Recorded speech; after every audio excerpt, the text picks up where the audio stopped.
Ladies and gentlemen, the Phoenix Suns have been outright embarrassing this season, and not just in tonight's contest, but overall as a whole, as they have not lived up to the expectations that they were supposed to meet heading into this season. Regardless of injuries, regardless of coaching staff, regardless of front office, whoever you want to blame, this team is in an absolute disaster class at this moment. We're going to be diving in and looking at that and the potential of what this Suns team could be doing for the future. We'll be getting into all of that and more on this episode of Suns Digest. I am Bruce Velez, and an unfortunate showing here tonight in Golden State, which we'll get into. But you guys have been absolutely fantastic showing your love and support on the channel, which is super, super appreciative. Even with the downward spiral of this season, you guys have been supportive, especially in this latest video. So let me know your thoughts down below in the comment section. As the off season is getting closer, we might be getting a finale to this circus at sooner than we thought. Without further ado, let's dive in and let's get into this news. And it's basically official, ladies and gentlemen. It's not official at this moment, but with this loss here for the Phoenix Suns, it's going to be downright impossible for this team to claw and find themselves into the play-in as we see them fall short to the Golden State Warriors 133-95. And once again, Kevin Durant did not suit up for this Phoenix Suns team as he's still dealing with that ankle injury. And with that, the Suns were missing that second star, that second offensive punch alongside Devin Booker. We saw Booker 7 for 17 with 21 points for the Phoenix Suns being that primary focus offensive point. But besides that, Ryan Dunn with 12 points and Grayson Allen with 12 points were the secondary scorers following suit. The Suns basically had no business in this game from the start, getting absolutely destroyed here in the second quarter, 32-19. And it's just absolutely disgraceful for this Phoenix Suns team to be putting up this type of performance once again. Like we mentioned, with the expectations of this team and where their standards are supposed to be in the Western Conference, with being in the second apron, with having these superstars, it just has not worked out. And once again, one of the main culprits for this team just did not show up in Bradley Beal. 3 for 6, or 3 for 8 from the field, 1 for 6 from 3-point range, 7 points once again in a minus 23. Really been struggling since returning from injury in these last stretch of games. Had 16 in their last contest, but nothing really much since. Like I mentioned, the Suns have lost 7 straight games ever since beating Milwaukee and going on that 4-game win streak to kind of bring some hope and instilling themselves into the play-in tournament. The Suns have not won since. In doing so, they have lost by an average of 23.7 in those games, courtesy of John Voita on Bright Side of the Sun. Really do appreciate that, but this is just an abysmal. Not only are the Suns losing games, but they're getting blown out in these games. Absolutely dismantled, with obviously the main caveat being they don't have another offensive scorer around Devin Booker, and their defense is not great. Like I mentioned, losing 133-95. Booker with 21 points, trying to do his best. The Suns are officially one loss or one Mavs win away from missing the play-in, as basically with this team, and as we've seen, the Warriors cruise past the Suns, and with this, the Suns must go 3-0 or must see the Mavericks go 0-3 in order to make the play-in tournament. The Sacramento Kings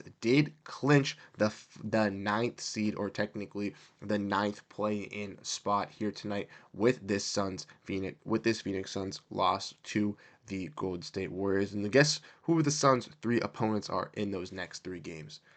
The Oklahoma City Thunder, the San Antonio Spurs, and the Sacramento Kings. Now, obviously, Sacramento just obviously clinched their play-in spot today, so they might not be trying in that game if it comes down to it. But I don't expect Dallas to lose these last 3 games, and I do expect Phoenix to not make the play-in and to be eliminated as we all expected. But I do expect Kevin Durant, who is, you know, Potential to return for these final three contests, even if the Suns aren't qualified to make the playoffs. I do expect him to return to action for this Suns team because he wants to qualify to make an All NBA team and needs to play in those final three games to hit that 65 marker qualifier to guarantee him to be in that position. So that's something to keep an eye on. But with this Suns team, we have just not seen the greatest team show up to play this season, even across the stretch.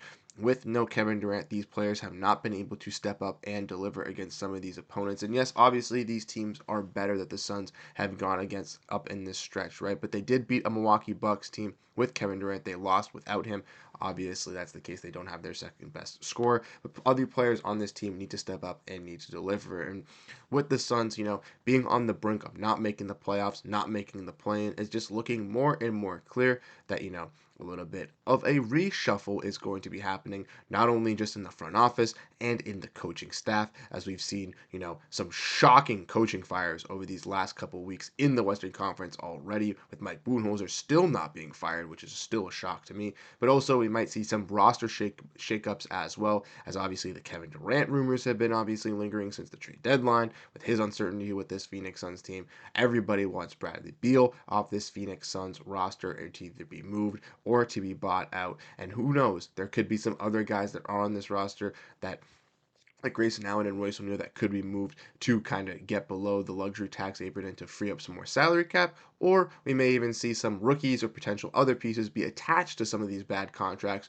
to move off of them so that the Suns can actually have some flexibility. Those are ultimately the circumstances that I think are going to have to be talked about and discussed when going into this offseason. As like I mentioned, this has been an embarrassing season for the Phoenix Suns. They have not met expectations that fans like you and I held for them this season. I remember at the beginning of the year, you can go back, you can look at my videos, you can even check my personal YouTube Swish City Pod, where I did my predictions for every team going into this season, diving in and talking about each team specifically every single day. And I said the Phoenix Suns were going to be the fifth seed in the Western Conference. I had that much confidence in this new shaped roster with Tyus Jones being that point guard, with adding guys like Mason Plumlee, Monte Morris, Ryan Dunn, Jose Godaro, that this team could thrive within these rotations. And maybe obviously the roster did not live up to the hype that it was supposed to be. Obviously the team was injured as well. There were some bright spots in this rotation, guys that popped off like Ryan Dunn and Jose Godaro that made more significant impacts in their rookie year than many fans did expect. Guys like Bull and even Cody Martin, who had some shining bright lights that also helping out this, and even Colin Gillespie, who have dropped some big things with themselves in the Suns and could potentially earn themselves long-term deals to be key role players for this Suns team in the future as well. We'll ultimately have to see what this team does into the offseason as they kind of gear up for that, because I think that's the direction that this team is going to be heading following tonight's performance. Obviously, we see them get blown up by Golden State. They don't look like they're ready to be even in the play or even consideration for that, even with Kevin Durant returning. Like I said, they're going to be going up against the Oklahoma City Thunder, who already kind of have the first seed locked up, so maybe they rest some of their players. Suns could get an easy win there. Then the Spurs already have eliminated, and the Kings have made the playoffs. So they could realistically win these three games and could make it with Kevin Durant and still make the play-in. But at the rate, obviously, they need Dallas to lose three straight, and I think that's a lot harder task to ask for than the Suns to win three straight, even if Kevin Durant does return. But we'll have to keep our eyes out, keep updated on this Suns team. But truly, I do think it's embarrassing, and I think that it is official, not set in stone, but it will be official that the Suns are going to miss the play-in, even though I've had the optimism from the start and from the beginning that this team can do something, can change something, can finally get out of their ways, even with Durant and Booker. It's going to be too short due to the fact that Bradley Beal could not step up, not deliver for this Suns team with Durant out, and also due to the fact that some of these role players alongside Devin Booker with Kevin Durant being out also could not come through together for this Suns team to really come through. Like I mentioned, lots of changes are going to be happening to this Suns team in the offseason, in the front office, I believe, in the coaching department, I believe, and on this roster as well. And I do think that it may be for the better of the competing or for the worse competing for the Suns, but at least there'll be some new faces and fresh stuff happening within this team to talk about and break down, as it's been clearly a disaster season and an embarrassing one as well for Phoenix. But let me know your thoughts down below in the comment section, how you guys ultimately feel, and I'll catch you guys in the next video. Have a great rest of your day, and go Phoenix Suns. Peace out, everyone.